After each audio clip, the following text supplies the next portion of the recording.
It's Romania Black. And we're on Steins Gate 0, episode 10. And I'm going to be honest, it has really felt like 2 weeks since I have watched an episode of Steins Gate, so I'm pretty excited to get back into it. I went back and rewatched the English dub of episode 9 today. Lots of notes on the dub. Just to kind of touch base on where we left off with episode 9 last time, just little notes from the dub. There were no Patreon comments for episode 9, which was very sad. I was like, nobody wants to talk about the show?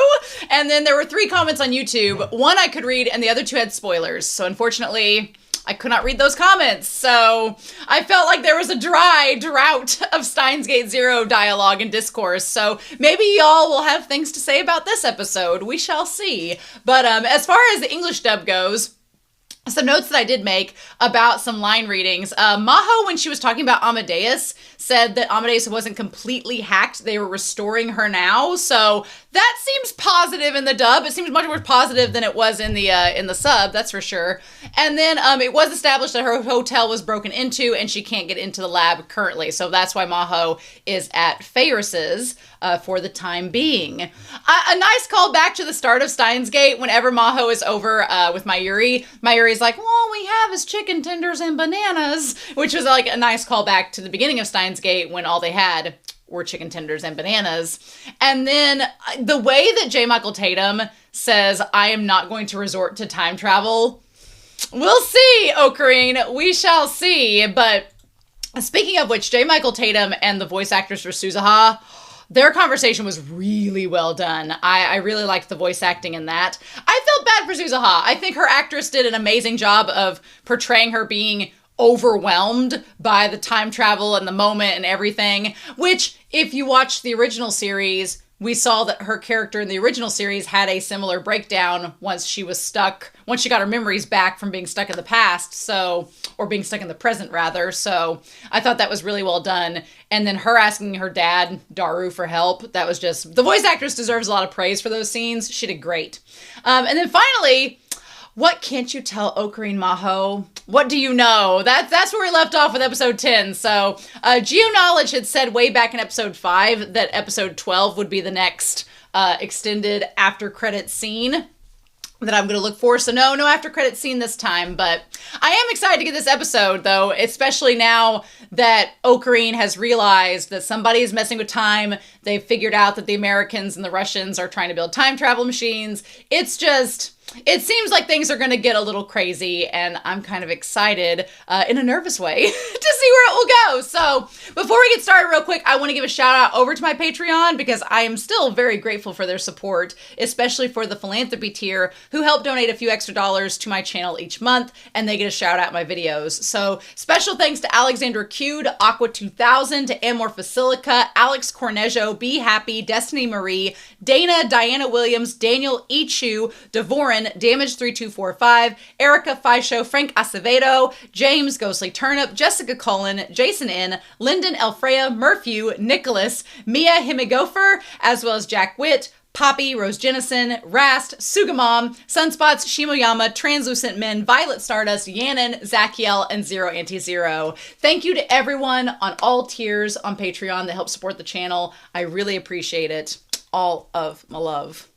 So I don't know. Maybe people, usually it's a sign, I can't ever tell if it's a sign of one way or the other. People are either really excited about twists and turns to come, so they're kind of like waiting in the wings to comment, or they've lost interest. So I'm going to hope it's the former because I still have a lot of interest in this series and I want to talk with you all about it. But with that being said, we're not going to waste any more time. We are going to dive into Steins Gate 0, episode 10, and we are going to do that here in 3, 2, 1, and let's see what we get, y'all.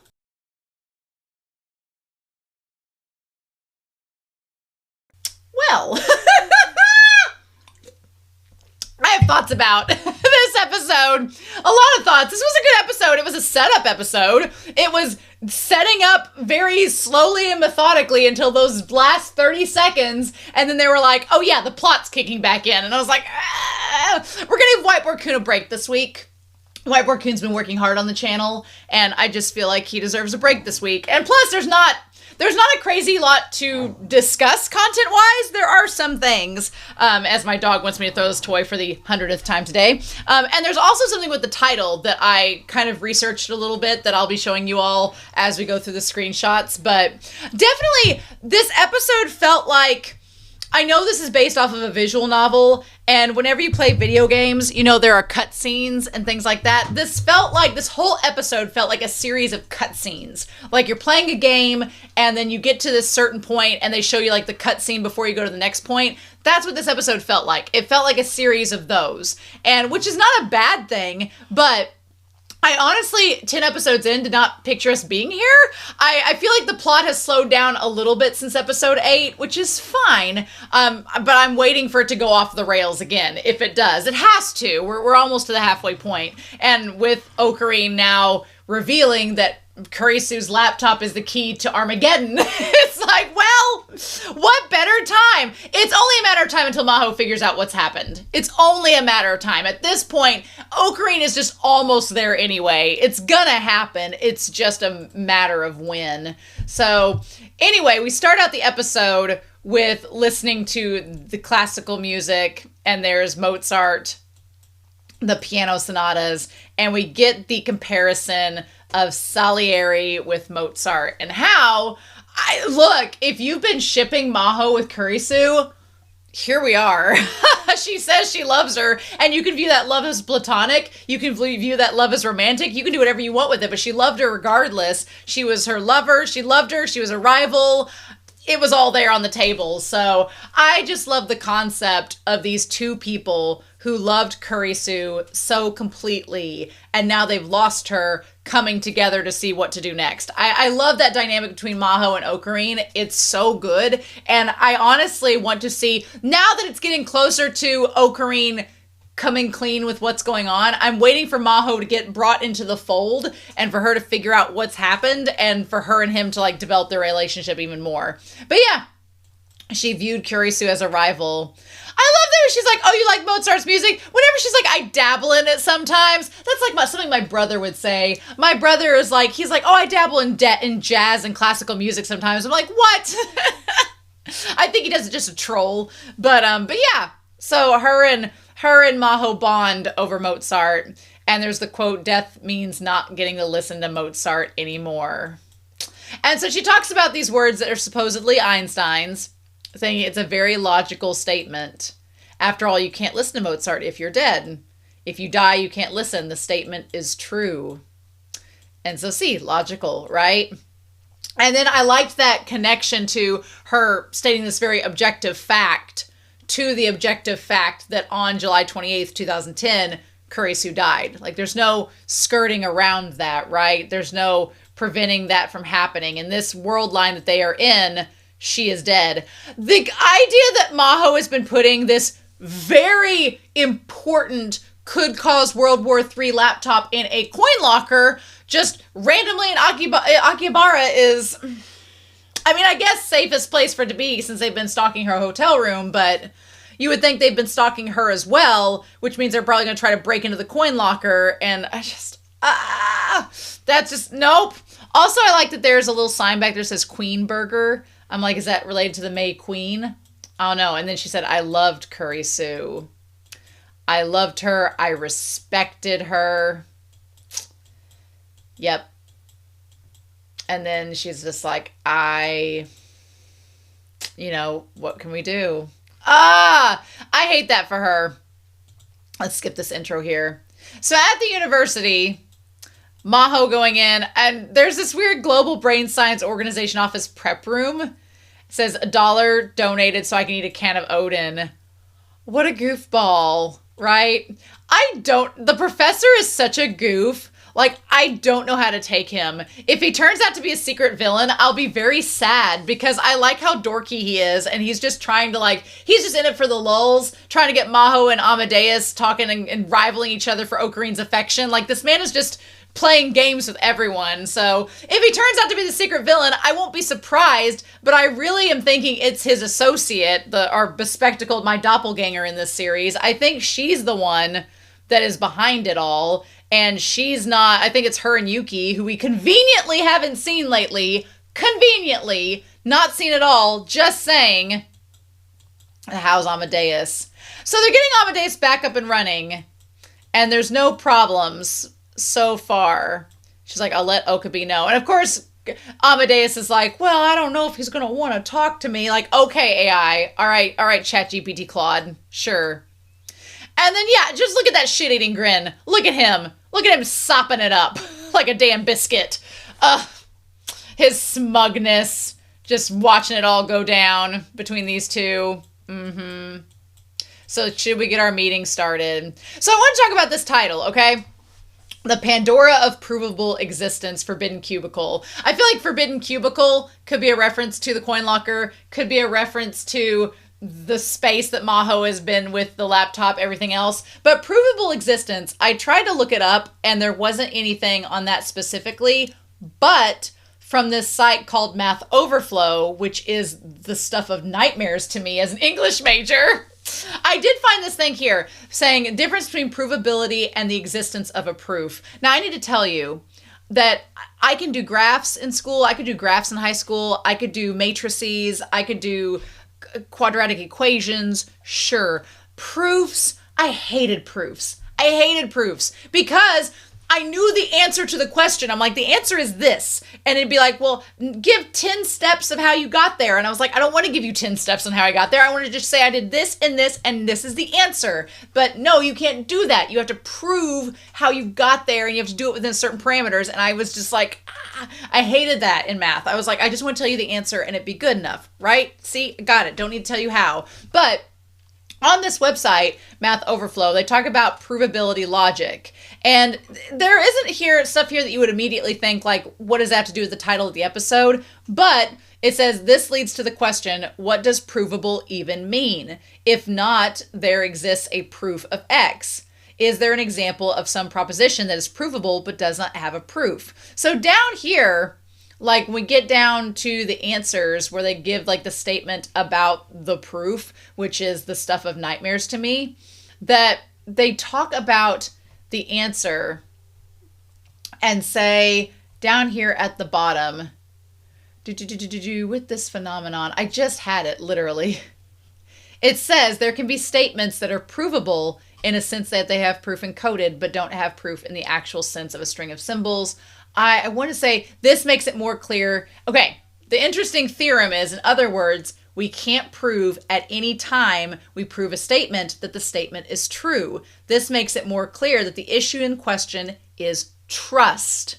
The formal system does not trust that necessarily every statement it can prove is true. So I thought that was kind of cool with the title of this episode, because when we start out the episode, Makise is talking about how the logical statement of, well, you can't hear Mozart's music if you're dead, so the statement must be true. I was talking about, there was an article that came out a few weeks earlier that someone's brain, like they donated it to science, and the musician's brain is like still playing, it's like electrical currents make it play music, and they think it's based off memory in the brain, which is crazy. So like crazy science, but like the brain is dead. So, but it has stuff embedded within it. Like there's all this stuff they're going to maybe use to like look into like Alzheimer's and dementia and memories and the brain, like after it's gone. And it's just, it's interesting. But the idea of the Pandora of provable existence, the whole thing in this episode, in the entire series rather, is that we're trying to get back to a world line where Makise doesn't die. And so you have this idea of, you know, we can't manipulate causality. The events that happen that cause her death have to happen. We can't change that. She has to end up, her father has to think that he's killed her, someone has to get stabbed, etc. So what's going to end up happening though is the trust value is going to be that Okarin's future self is going to trust that the previous past Okarin's going to figure out that he can manipulate the system to where everyone thinks that she's died, but he's just made it look like she has. So in this idea of Pandora of provable existence, it's like the existence of her knowledge and her being is called into question in the series. And I thought the title kind of connected to this concept within proofs, and I thought it was interesting. The English nerd in me is trying to make sense of the title through a mathematical lens. Which is such a crazy concept, right? I tried my best. But there is a math flow site that talks about that. Look, as someone, I'm not going to say that I feel like everyone has a vice when it comes to cleaning. Like, you're either a neat freak or you're a slob or you pick and choose your battles. I am a pick and choose my battles type of person. I don't like clutter and mess in a house. I don't like that. But I will be the first to admit, do I vacuum and dust on the daily? No. Should I vacuum more with all the dogs that I have? Yes. Does it always get done? Not as much as it should. And I am the worst at dusting. Dusting is the vice that I've let go. And I think it's only because I, knock on wood, don't have allergies to dust, so I can tolerate it. But dusting is something that, like, my parents don't dust very well, and I think that I'm just like, I don't value it, so I need to dust those shelves. They are pretty much disgusting. Whenever they showed the image of the finger raking across the green, I was like, don't do that over here. You don't want to know. I need to dust really bad. I need to get one of those cans of air and just make it easier. But there is a lot of food, and what all have these two been drinking? Like, next to Moeka. Also, the butler's dead. The butler's died. He's passed out long ago. R.I.P. Butler. Ferris, come get his body. You're going to need to cremate it. Like, oh my God. I feel for this man. He was able to do so much, and now... I love Okarin's face here. He's just like, oh God. Like, girl, Maho, if you're trying to win Okarin over, you might want to get a little cleaner. Why are you here? I told you once already. I was asked to be Hyajo's bodyguard. Although Moeka being Maho's bodyguard is pretty nice. I like that. But look at this. Moeka's had 1, 2, 3, 4, 5, 6, 7, 8, 9, 10 cans of coffee, girl, and 2 apple juices, the sugar, the caffeine of it all. Maho's had like 1, 2, 3, 4, 5, 6, 7, 8 monsters. Girl, you have a heart to watch out for. How can Okarin have it if it's destroyed? And 4 juices? Girls, ladies, this caffeine addiction must be quenched immediately. So I like that Mayuri's like, look, I came here knowing Ferris summoned me because I brought a cleaning squad with me. So Maho asks Okarin if he wanted to keep testing Amadeus and that she could reset it for him. I'm surprised. I was under the impression when Kurisu was like, hey, you need to quit talking to me because that's what caused the time travel, plans and stuff to get finalized, was my conversations with you finalized me coming up with the time machine. Probably shouldn't do that. I'm surprised he said yes after that. I know he says he wants to move on and try to move forward, and it does seem like he is, but I'm like, one, it's like an addict from smoking that's been away from cigarettes for a week being like, look, I can hold the pack of cigarettes. I promise I won't smoke them. It might be a little too soon for that, sir. It might be a little bit too soon for that. And I don't know. I would limit my engagement with Amadeus if I knew that talking with her would more than likely recant her memories of how to construct the time machine. I mean, I get where he's coming from. I just think it's a little soon. So yeah, Mayuri's like, look, I have just the person to get this place into shape. Sergeant Clean. I'm very torn about this scene, y'all. I'm very torn about. There were 2 scenes in this episode that I was like, so 2018? Really? I mean, if you had told me that 2 of these scenes came out like 15 years ago, 20 years ago, I'd been like, yeah, that checks out. But 8? 8? Okay, bold show, bold.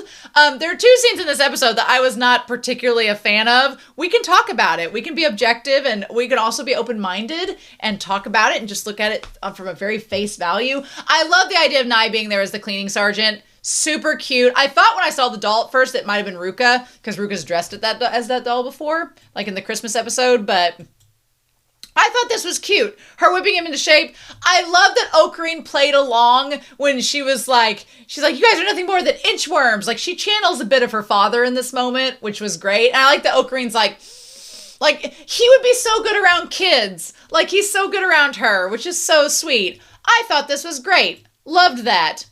There is no reason for Daru to be here.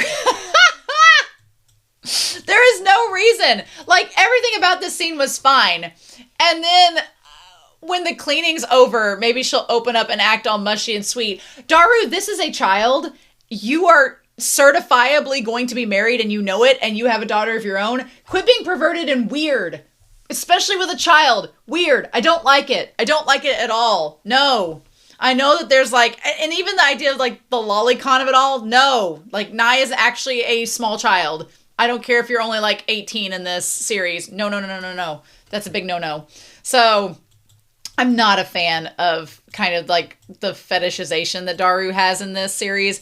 And I get kind of torn with Daru's character sometimes because I really love like his father-daughter moments with Suzuha, but then they do like these moments where he's acting perverted around Nye, and I'm just like, I need you to walk away. I'm with Okarin. I'm like, do not come near these children. So yeah, they're cleaning and everything. And then meanwhile, Maho and Okarin basically go on a date.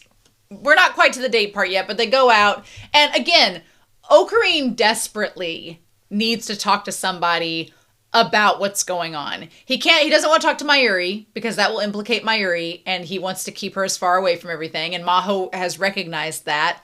Daru kind of already knows, but he's working on stuff. Suzuha knows, but she's kind of in a messed up place right now. Feyris and Ruka, he doesn't want to tell them because he's already messed up their, memories and everything. He doesn't want to do anything further. So you can tell Okarin really needs to talk to somebody and not just the ghost of Kurisu in his lab. But telling Maho is kind of a danger because she's tied to a lot of this, and her knowing about the time machines implicates her and puts her at a risk. Like, even mentioning CERN here, he's like, oh, we don't need to talk about that. Like, forget it. And she's like, I find it hard to believe. He's like, well, I didn't say you were lying. And then he asks about Salieri. And what's sad about it is she goes into detail, but she doesn't go into too much detail like she did with the audience. And her saying the man whose life was thrown into chaos by Mozart. So the idea that she, feels like her life has become chaos after Kurisu's death. And I like that she does say, though, that just because, she's not being driven to despair because of Kurisu's death. She's like, I'm not an exact parallel, but it is sad not having Kurisu in her life anymore.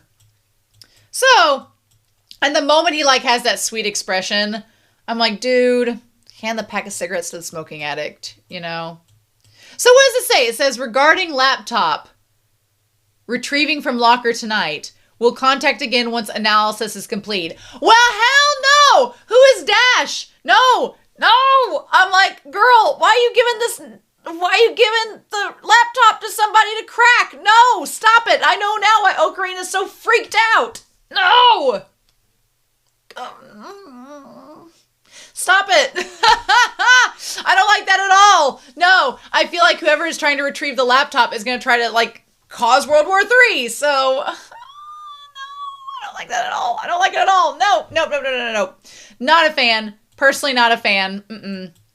I do feel what she means, the whole place being spotless. My place is never spotless, so I'm like, Yeah, and the fact that when Daru asks to hold Nye, to give her a piggyback ride, and Okarin is like, do you think her dad would let you within 2 feet of her? I don't know the full powered straight right. I think that it was supposed to be his brain malfunctioning from the orders, but it comes across a little creepy. I'm not gonna lie. Not a fan, but maybe it's from the visual novel and they just felt like they had to adapt it, but... So Kiryu and Feyris, they said they'd be right back. This is such a weird episode in some ways. I like that poor Moeka hides the stuff behind her back because her wardrobe that she got is very revealing. We're going to talk about that. She said she wanted to shop. And she's like, no boys allowed, not even you, Kyoma. She's like, we're going to have a sleepover. Which Feyris has just her normal sleep shirt on, which is fine. I was really excited about the girls' sleepover. I thought it would be cute. I didn't know it was going to be just straight up fan service. Which, okay, let's look at the positives. Maho's, sleep shirt that's a panda, freaking adorable. Absolutely cute. Love every moment of it. Love every detail on it. It's fantastic. I'm not mad at Moeka having the skimpy lingerie, except one, Moeka doesn't seem comfortable in it at all. Like her, like being hunched over, like this is her looking like she's really awkward about it and isn't like celebrating it at all. So that makes me uncomfortable about it. And two, it is kind of a little male gazy. I'm like, I don't know how I feel. Like, is it sexualizing Moeka? Yeah, a bit. Should we be? She looks so uncomfortable about it. I don't know. She doesn't seem like, if she was like all about it and was just like reveling in it and doing this and posing and stuff, I'd be like, okay, cool. She likes it, but she don't look like she likes it. Although when she gets groped here in a second, Ferris thinks that she does. I wonder if the Lady Borgin is product placement ice cream. I want to know, is Lady Borgin, is it ice cream? I love, people have looked this up. So it is a Lady Borgin ice cream. Or Borden instead of Borgin. Oh, okay. They changed it just to avoid copyright. So maybe. No, let me see. Borgin ice. Lady Borden's ice cream. Okay. Interesting. I've never had Lady Borden's ice cream. Curious. But yeah, I'll believe that it's fancy. So yeah, Ferris and them, what is the point of this sleepover? It is strictly just fan service. There's nothing that gets revealed that is important to the plot necessarily. It's literally just Moeka getting handled. Yeah, like this part here. And look, I don't want to be a prude. I don't want to be a prude at all. I don't mind, I'm open-minded about all types of sexualities. And if you give us lady on lady Yuri action, I'm not saying I'm mad at it. I'm all for it. But just the way that it's handled from the perspective where Moeka looks absolutely uncomfortable. And then Ferris is like, when it's right in our face, like this is straight up male gaze of just her getting fondled right in front of us. It is so awkward. It is so awkward. And I'm like, I don't know how to react to this. Is it supposed to be funny? Am I supposed to be turned on by it? I don't know. Just, yeah, I don't know what to say about it. And it's just this awkward, like her just like moaning and doing that. I was like, okay, I'm fine. I mean, I feel like if Moeka does note in her journal later where she's just like, am also into women. Or if she's not into women, she like does like that to be done to me. But there was no reason for this entire scene. Nothing of value to the plot came of it. It was just fan service. Yeah, what the heck? That was literally it. It was just for the gag of her saying she was writing a memo for her novel. And I guess you could argue that it got to this next line where she talks about not being special, and Maho and her have this moment where Maho's like, oh, well, you are special. Nobody's like you shouldn't be jealous of anybody. And then it comes back to her kind of eating her words because she's jealous of Kurisu. But in the same vein, one, I'm sure there was another way to do this that wasn't weird. And two, is it really that relevant to the plot? Maybe it will be later. Maybe it will become later and we don't know. But I don't know. Between Daru and Moeka getting groped, I was like, I don't know how to feel. I don't know how to feel about it. I mean, I'm curious your thoughts down below. That's for damn sure. Now, Moeka again is like, please stop. Please stop. Ferris, you are being way too forward. I'm kind of all about consent, so I don't know how to feel. I do not know how to feel. But she's like, a lot has happened since then. She's like, Okarin, why are you the way that you are? And I feel like she's about to find out within the next few episodes, possibly, of why that is the case. We can only hope. I do love that we cut to her geeking out about all the technology, because yes, if anybody was going to, it should be Maho. I think Maho and Okarin, I love they have that in common. It does feel a little bit kind of bittersweet to me that, back in season 1 in Steins Gate, Okarin would be like all Hyo and Kyoma and all of the gadgets and everything. And here he's just, taking her out. They literally went on a date. This was an Akihabara date. They went out, they looked at all the gadgets and tech stuff, which was fun. She talks a little bit about Amadeus's third wheeling the entire time. He's like, I think only you two are the ones that collected all this. And he's like, I had no idea you would like it this much. So yeah, they go out shopping and doing all of those. Amadeus is third wheeling, and then they see the crane game. Now, she mentioned that Kurisu had one of these little @channel, like, I don't know if it's like a 4chan thing or something. I don't know. She had one of those in her bedroom. And the thing is, Maho has been to Kurisu's house, or has at least talked to her mom to know that she had one of these in the window. Again, the ship is there. The ship is there. So I'm very curious to know about the fire that supposedly was caused, because she said that her mom had one in the window and she wanted to get it for her, but there was some kind of fire that happened and they lost it. So, and meanwhile, Amadeus is trying to tell Okarin to step up and win her the crane game, you know, because that would be the gentlemanly thing to do. She's like, okay. She said after Kurisu passed away, her mother knew Kurisu liked it so much she put it in her room as a decoration. But it was burned in the fire. This is the first time we're hearing about this fire.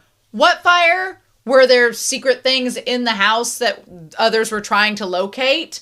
That they burned the house down to hide the evidence? Like, what's going on? Is there anything with that? I don't think we'd heard of a fire before now. So when did that all happen?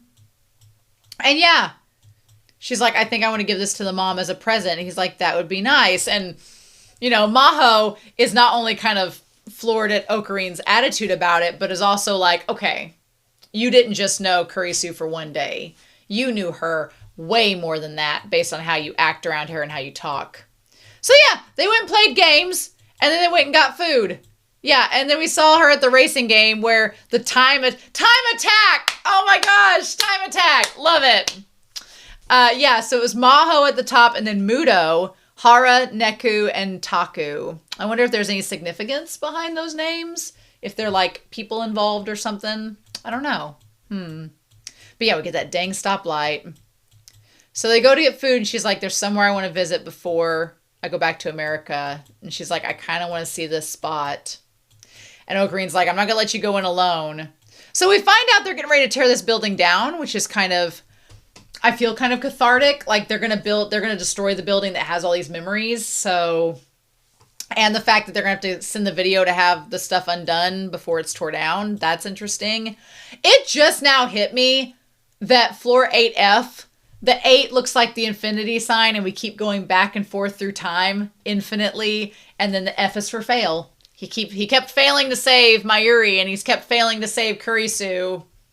And this floor is part of that. So what do we do? But yeah, and it was right here. I thought they did a really good job of showing Okarin getting sick and not being able to handle it and trying to like gag later on. I thought that was really well handled.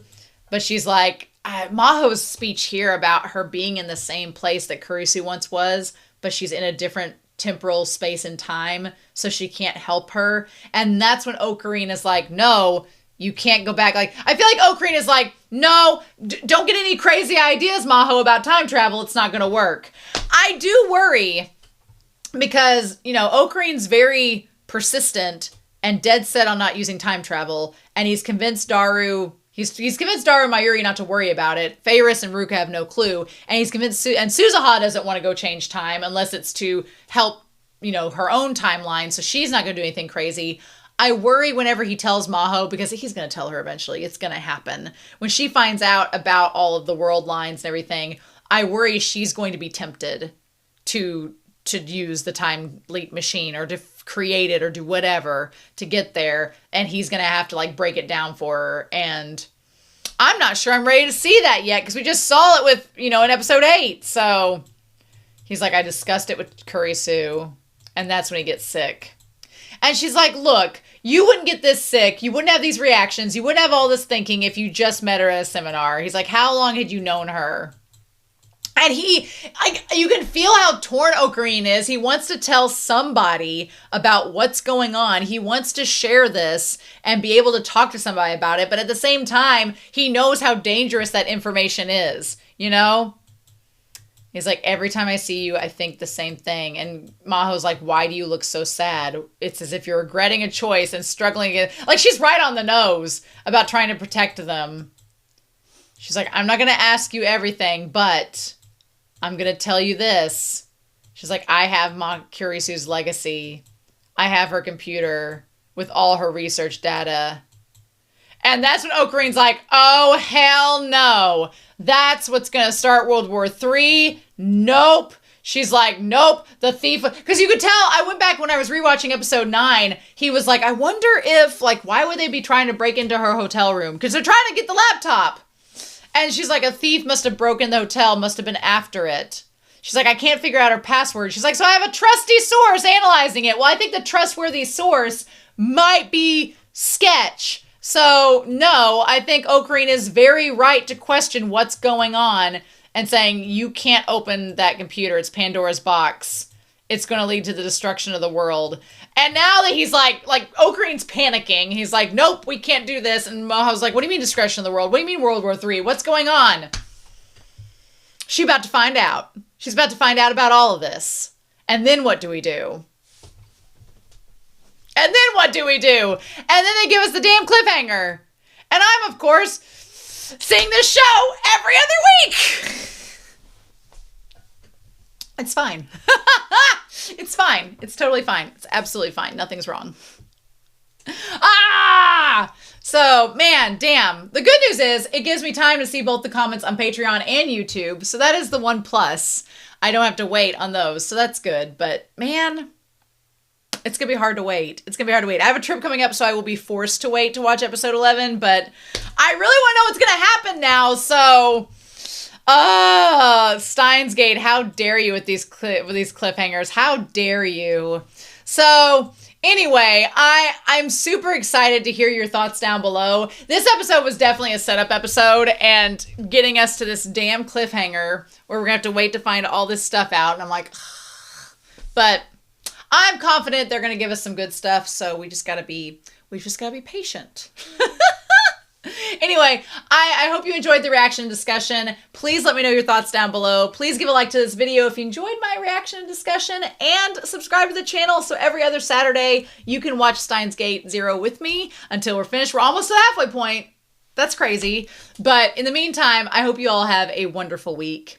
Please stay safe, take care, and yeah, I'll be back very soon with more of Steins Gate 0, and I'll see you then.